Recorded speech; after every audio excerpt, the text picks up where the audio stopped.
संतान क्यों नहीं होती? क्या यह कर्मों का फल? गरुड़ पुराण का रहस्य। गरुड़ पुराण में मनुष्य के जीवन, मृत्यु, कर्म और उनके फल का बहुत गहराई से वर्णन मिलता है। इसमें यह भी बताया गया है कि जीवन में सुख दुख, संतान प्राप्ति या संतानहीनता, ये सब केवल वर्तमान जीवन पर ही नहीं बल्कि पूर्व जन्मों के कर्मों पर भी आधारित होते हैं। नंबर 1, क्या संतान न होने कर्मों का फल है? गरुड़ पुराण के अनुसार संतान का सुख या दुख सीधे सीधे कर्मों से जुड़ा होता है।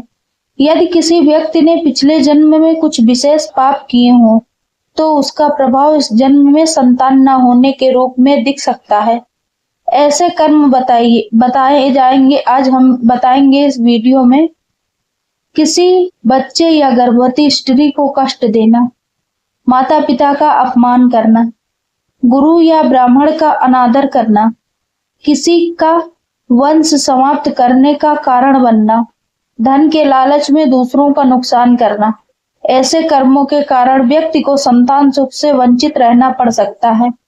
नंबर 2, केवल कर्म ही कारण नहीं है। गरुड़ पुराण यह भी बताता है कि हर चीज केवल कर्मों से तय नहीं होती, कुछ अन्य कारण भी हो सकते हैं।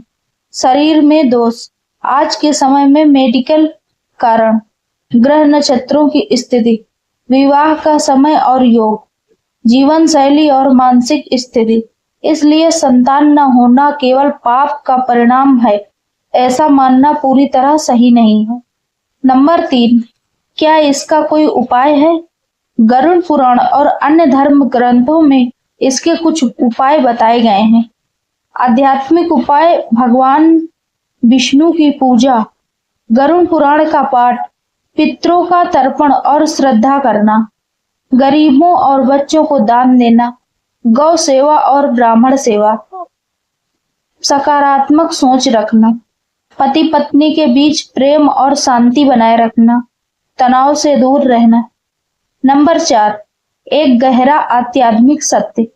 गरुड़ पुराण में यह भी कहा गया है कि हर आत्मा का जन्म एक विशेष उद्देश्य से होता है। कभी कभी संतान न होना भी ईश्वर की योजना का हिस्सा हो सकता है, ताकि व्यक्ति किसी और बड़े कार्य या आध्यात्मिक मार्ग पर आगे बढ़ सके।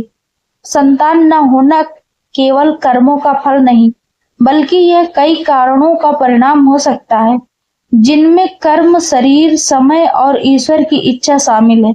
इसलिए इसे केवल सजा न समझें, बल्कि सही प्रयास करें। चिकित्सा और आध्यात्मिक दोनों मार्ग अपनाएं और धैर्य बनाए रखें।